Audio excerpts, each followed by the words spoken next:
What is up, everyone? We're starting a video once again in front of Austin's FRS. We love this, or at least I do. Yeah, I hope so. Well, this has been great. Honestly, it's been a fun project. It's nice working with a car that we don't have to restore before we even swap it for once. Done a bunch of bolt-on stuff. A bunch of bolt-on goodies. The thing's gonna be so sorted. Austin's super happy. It's great. It's a big win. Incredible. Good. Yes. So, moving on, we got some stuff to do. As you guys know, we've been throwing parts of this thing, trying to get it complete, and well, today more parts showed up, which means we can get even more done.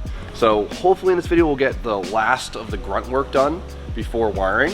I think we could wrap it almost up. That's awesome. Which is huge. That's crazy. Yeah, I mean, the fuel system stuff just showed up from D-Works, of course, so the boys are getting you sorted on that. I mean, this car's gonna be like, we were just talking about it, there's not gonna be much left that ever needs upgrading. It's gonna be pretty set to go right as soon as we test it. Exactly, I love it. I just want you to have a sorted car so we can just drive. Spoon's got his sorted car, I got enough of mine. Now we have you with a sorted car, we maintain and we have fun. I love that. It's nice and early in the season, we're ahead of for once. When does that happen? Never. Never. But of course, moving on, we got some things to do, and the first thing we're gonna get at is the exhaust. We need exhaust, obviously. We can't use the stock Subaru one, that just wouldn't make sense. I mean, we could have. Should have. Could have. You would have never. I couldn't pay for enough money to utilize that thing. Just leave it open downpipe. Open downpipe? I mean, No. it's a K-Series. We should just want hood exit. Turbo's the best muffler. No. So we got really lucky because the downpipe that was on my S14 fit in this car beautifully. Who would have thought? That's sick. That's amazing. This right here is actually off the S14 exhaust. Even this bend aligns is pretty damn good. So saves Spoon some V-band welding and avoiding me having to buy another V-band, which is huge. When it comes to the exhaust, many different options, right? We figured out the most cost-effective option for us would be to buy a prefab exhaust for the majority of it. So ISR makes a true 3-inch exhaust for the FRS, which is nice because a lot of them are actually like 2 3/4. This one's a true 3-inch. There is a million options for this chassis. There's a million. Most of them, for some reason, are like 62 millimeter. This one's a true 3-inch. The only downfall to this is it might be too quiet. It's gonna be quiet. Because we have a resonator and a muffler and a turbo. K-Series are known to be really fucking loud. And the though. recirc done.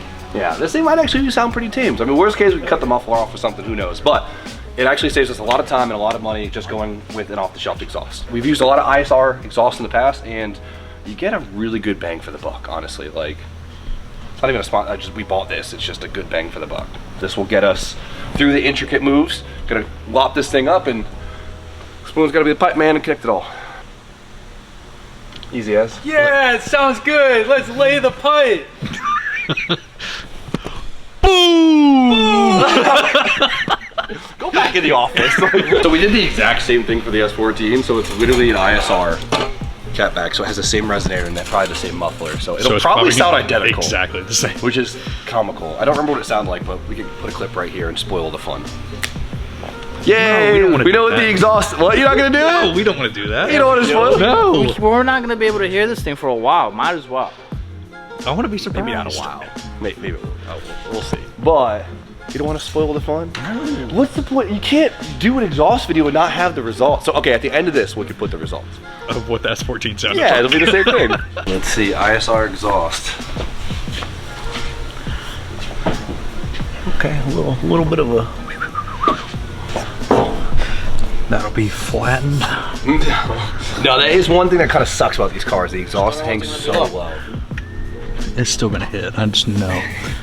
That's the lowest part of the car. Austin's saying he wants the attack fit, but I guarantee once we get coiled He's a on this hot thing, boy. he's gonna slam it. We're not looking. Yeah. Good enough.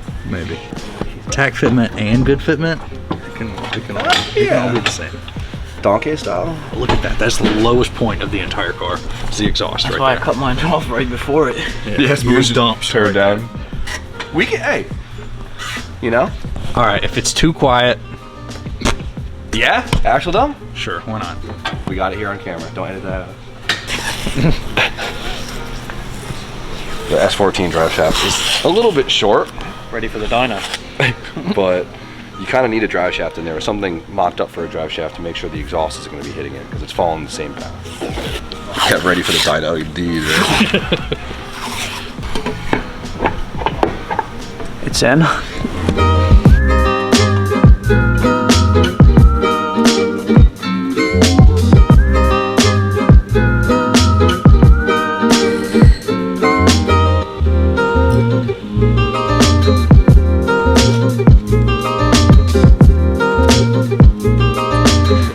Boone has all the pipes mocked up, all rooted to go. So right now he's tacking them up and he's about to weld them all into place. While the lift is up in the air, I'm gonna utilize the time to start installing the fuel system. When it comes to fuel system, of course, we are gonna be utilizing DW Works components. We put DW in every car. It's never let us down. It's always great quality. It's easy to work with and you can't beat it. So of course, with the FRS, Austin gets the same package. So all the stuff on the engine between the fuel rail and the regulator and the injectors, we already have on the engine. Already figured out. Already figured out, nice and easy. So we have to do the stuff that basically ties it to the chassis. So what we need is, we need a fuel filter, boom, some lines, some fittings. We're gonna put a flex fuel sensor in this because we wanna put this car in ethanol. And most importantly, we have a fuel hanger. That's a pretty piece. I love this piece. That's a really pretty piece. This is a slept-on product for sure. So this is this is DW's aftermarket fuel hanger for the ZN6, which allows us to put 2 pumps in it. How sick is that? You can make big power on these pumps, and honestly, the factory fuel pump control and the factory hanger is not very accommodating for swaps. So upgrading to an aftermarket hanger like this makes your life a lot easier and opens up a lot of potential. Still has fuel level on it, has this little basket here to help with fuel slosh. It's a good unit. It doesn't come pre-assembled. I did this off camera so we can get right to it. First we're gonna do is set up the fuel filter. As you can see, they have this 10 micron stainless filter with a magnet on it. This allows us to actually take this out and clean it to make this whole thing reusable instead of just being one done on the fuel filter, which is really nice. Drop this in, make sure the magnet's on the outside, spring hold it in place. We're ready to party. Never go and dry with the O-ring, boys. Convert this thing down to -6. This -6 will be plenty for us. Fuel filter goes on the feed, flex fuel sensor goes on the return. What's nice about this too is it gives us a break-off point for our AN lines, because sometimes guys will just run AN lines straight from the back, straight to the rails, and I just think it kind of sucks not having a break-off point somewhere on the chassis. Yeah, if something goes wrong, your entire fuel line has to come out. No, yeah, and I just I hate when you just see them drape. You pull an engine, you just see these lines draped and it just feels whatever. Mounting this is important, right? We got to put it somewhere over here out of the way. We got to make sure it's not by anything moving, make sure it's by nothing hot, and make sure it makes it easy to get to the rail. And luckily, the K-Series does have the fuel components on the driver's side like OEM, so we got to mount these, and it could be a little bit tricky, but me and Chase Bay's working on a little product here. So what we have here is a little prototype Chase Bay's product. So actually, we do a lot with Chase Bay's. Chase is my boy. We try to help out as much prototype products as possible. It allows us to kind of be hands-on with it and give our input, since we have done quite a bit of cars at this point. I feel like we have a pretty good input. I'm really picky, which probably drives them nuts sometimes, but it's cool. And this one's really dope. So what this will be a bolt-on piece to mount a flex fuel sensor and the fuel filter, right? I think mounting things is probably one of the most annoying processes of building a car. Brackets suck. Brackets suck, right? So what this does is it kind of hard mounts both. Flex fuel sensors can be really tricky, right? Because you could buy mounts and stuff to make them all work, but even that gets intrusive and kind of bulky. Right now, this is kind of the concept of it. To slip into here, and then hold it right in place. We don't really have a mounting point yet. This was me just finding something in my bin. This is a SR20 valve cover bolt. So obviously, like, the real thing will be a lot nicer than that. But for now, I mean, look at, That's solid. that is, it works, dude. And I actually had spoon weld this on right here, so we have a mount for the Works filter. So it just mounts together like this. We have both pieces mounted, sturdy as heck. Now this piece should bolt nicely into the chassis right here. Look at that, factory bolts. So it's beautiful. It's a good piece, dude. Think about how much time that just saved. A lot of guys will put off steps like this because it's like dreadful. Because sometimes just like making the call to mount something somewhere will really put you off. Like, we all know it. So not having to make the call of where something's gonna sit, take a lot of stress off of you.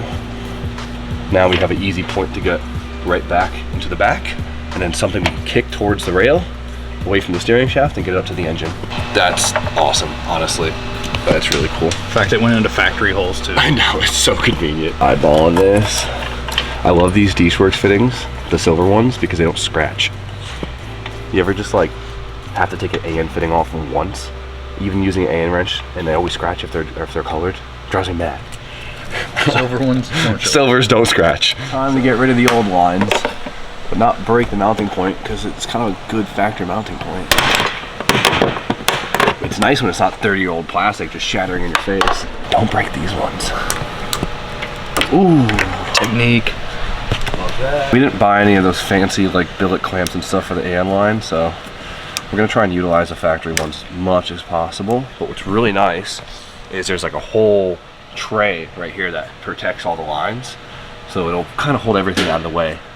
Allows us not to have to make sure the lines are like insanely secured to the chassis. All right, we'll be replacing these.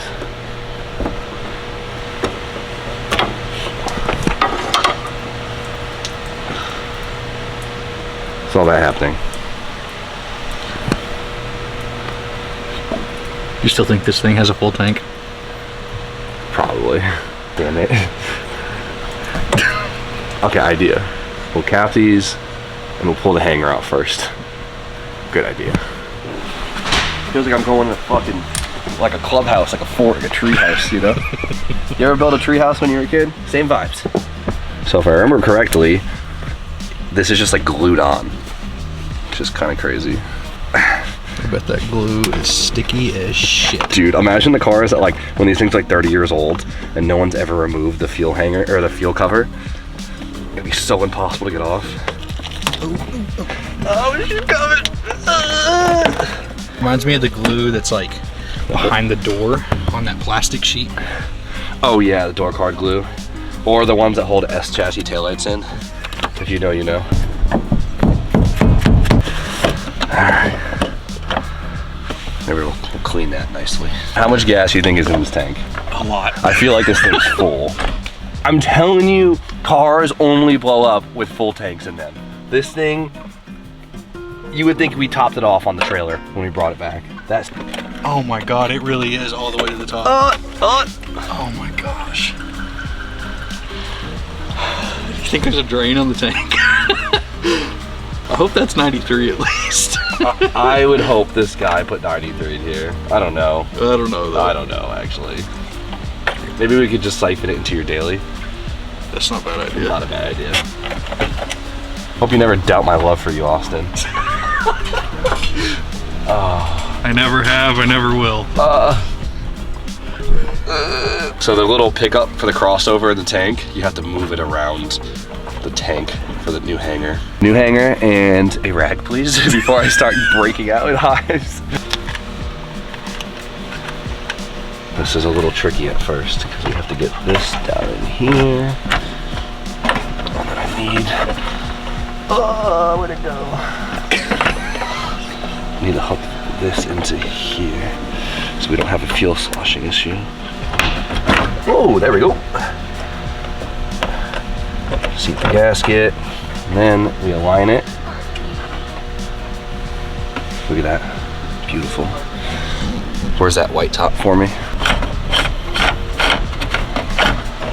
So once we get this mounted, that means everything in the fuel system is mounted, which means the next step is just making a bunch of lines. We don't have the fancy billet clips. What we're gonna use is just good old fashioned P-clamps, and we're gonna use an existing stud there, which is nice. And we should have enough room to clamp the OEM brake line holder onto. Nice and easy, you know? Tool man? You are? What do you say? I don't know how you sounded so British without saying any words.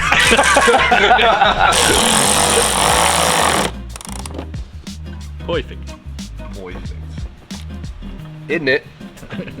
Enter.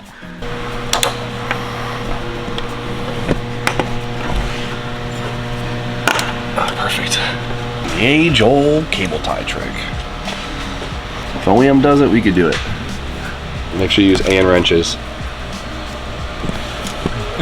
Where'd you get those AN wrenches? Harbor Freight? Yeah. That's why I use silver fittings, baby. You don't see them. Harbor Freight sell AN wrenches? No. All right, if you work for Harbor Freight, send your boss an email.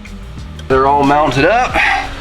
Love this. This looks awesome. So then we're gonna connect this to the rail, and then we actually have to put the fittings on in the hanger in the tank, and then we're good to go. Also, once the lift arm's out of the way, this panel just goes like this. Covers all of it. It's super nice. Nice Love work. that. Well, nice work, Toyota or Subaru. Subaru. Subaru? Yeah. Hold on. Part number? Subaru. Nice work, Subaru.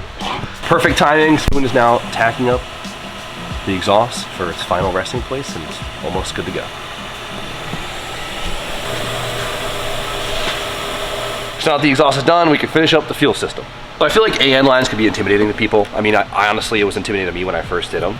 They seemed like this big complicated thing, but they're easy, right? The big thing I like to do is I like to pre-fit the fittings before I make the lines. So we want to make sure just route's nice, you know, like visibly looking good, and obviously making sure that it's not going to be in the way of anything and it projects our hose in a good position. So now that we have the fittings on both ends, we just kind of hold the line in the place we want to run it, make sure it's out of the way of everything, and then mark it up, snip it, and fit it.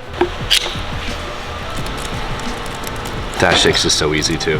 It gets a little tricky moving like past Dash 8. I feel like 45s are always the move. If you're gonna order fittings, order more 45s than anything, I swear.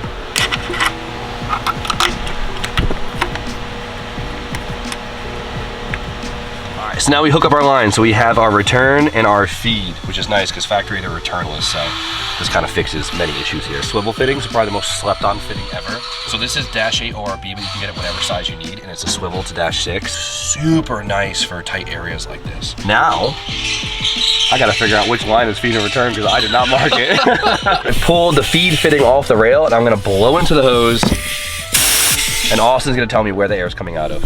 All right, let's do this. All right, you ready, Austin?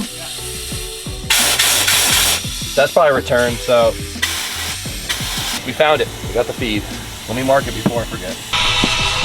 Just trying so hard not to get covered in this crazy goop. Lines are on. I'm actually super pumped about it. The lid should actually still fit on without having to hammer a little dent in it. So of course now what we have to do is wire this in, but we will do that when we get the engine harness. We could utilize the factory wiring if we wanted to get crafty with it, but I don't like the way it's controlled, and I don't like how small gauge the wires are from factory. So we're gonna add an external relay, which we'll show you guys later on. But for now, fuel system fully done. That's huge. That's awesome. That's so good. A little Spoon ISR collab exhaust real quick. Don't forget your O2 bung. Never forget the O2 bung. You'll get the exhaust on and be like, all right, let's start the car. And you'll be like, oh man, the O2 bung. Because obviously we need a wideband in the system so we could read our AFRs. Beautiful. ISR with some scrap pipe we had laying around, you can't beat it. Love that. That's a cost-effective exhaust if I've ever seen one myself. But we usually want to put the exhaust on in here for the first time. The drive shaft isn't in yet, so we're going to keep the exhaust off for now because it has to be off the drive shaft in. And you ready to show the sound clip? I guess, yeah. All right. This is what it should sound like. Come over here. Come over here. Spoon, start the car. Ooh! Just like that. Just like that, baby. First try. First try. Oh my God, it's so quiet. Yes. Yes. A little smoky. First start in a while. Okay.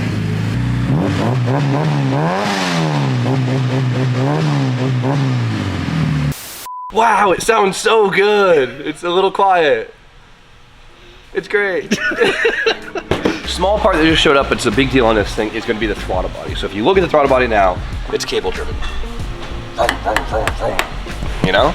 But unfortunately, ZN6s don't come factory with a throttle cable. There is ways you could retrofit a new pedal in the car to make a cable throttle work like that. I mean, Spoon has a whole pedal box, so it's a little bit different, but there is ways around it. But for us, it already has an electric pedal in the car. So what we have to do is switch this to electric throttle body. We're gonna link on it, we can control it. That's great. E-throttle comes with a lot of advantages, and so we're gonna adapt this thing to work with an e-throttle. So what we're gonna be using is a Bosch Motorsports throttle body. These things are very easy to get because they come on a lot of different OEM cars. They're very versatile, and you can get them in many different sizes. You can get them actually straight from Haltech, which is nice, which are on our website. If you need an e-throttle, hop over, ship to me. Also, another cheat code is you can utilize the factory FRS throttle body because it is e-throttle, and they're really cheap. But I've always been a big fan of the Bosch body, so I decided to go with Bosch instead. The only thing is, obviously it doesn't just bolt together, so we need an adapter. This crazy thing, I forgot where I got it from.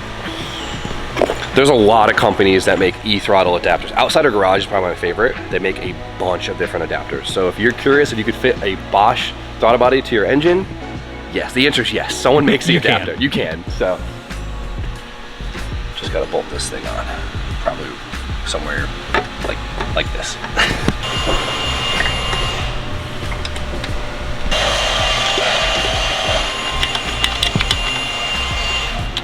Cool. I was actually really worried about it clearing that tensioner, but we have just enough.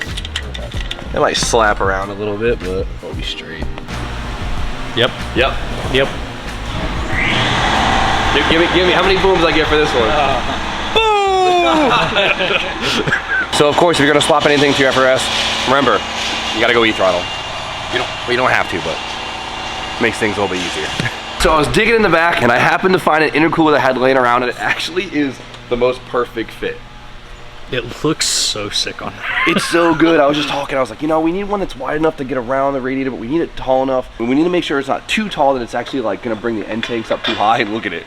We got perfect. So this is just a Treadstone intercooler I had kicking around that I ordered for the E36 forever ago, and we get to use it, which is sick. First step to getting this in the car is mounting it up, right? So the big thing with the ZN6s are they're a little interesting for the intercooler piping. It's a little tricky, but there's a couple different ways to do it. We could either, you know, flip it, have the end tanks on the bottom, which is very common. You see that we can come up and around and get up in here, or we could have it flipped and keep the piping short and bring it up under the headlight. This way kind of works pretty good for us because not only does it keep the pipe short, it keeps it out of the way more, it keeps it out of the danger zone, and it brings us around our oil cooler, so we also need that. I've also seen a lot of guys actually kind of like backdoor it, where they go over the radiator, because usually the radiators are, you know, tilt more forward, so it has more room around it, but we kind of tucked everything back so it's out of the drifting danger zone. We are lucky to have this little pocket underneath the headlight that we can utilize, so the goal is to obviously, right here. Look again for me. Got him.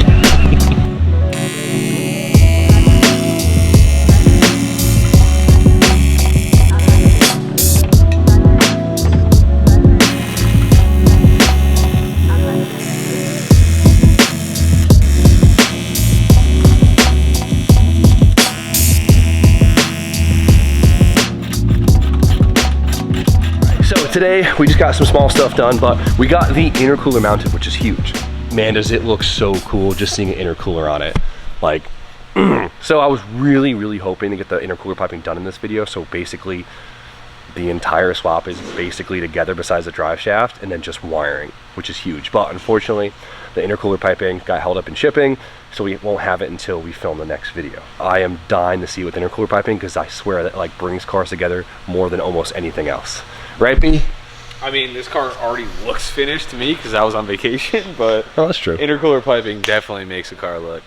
Dude, I'm dying to see the piping in there, but I feel like it's a little bit of a tease on this one, but we're trying to make, I'm not trying to stretch the series out. I'm trying to get this done as quick as possible so Austin get to enjoying it. We have a lot of fun to look forward to, and I'm really excited for him. This thing is gonna be sick. But dude, honestly, as it sits right now, if I had the harness back, we could run it. Right, it has a full exhaust, it has all the accessories, we could put all the fluids in it. Make 230 horsepower. What do you mean? NA. Oh, NA, oh yeah, NA, no, exactly. We're so close. So, next week we are going to hear this thing run. I'm gonna make it happen. I know they're a little backed up on the harnesses, but I'll make something happen. We'll make it work. It's gonna be so cool. Just seeing this come together though so quickly has been amazing. So, for now, we gotta end it, so you guys know the deal. Like, comment, subscribe, and stay tuned for more content. Good night.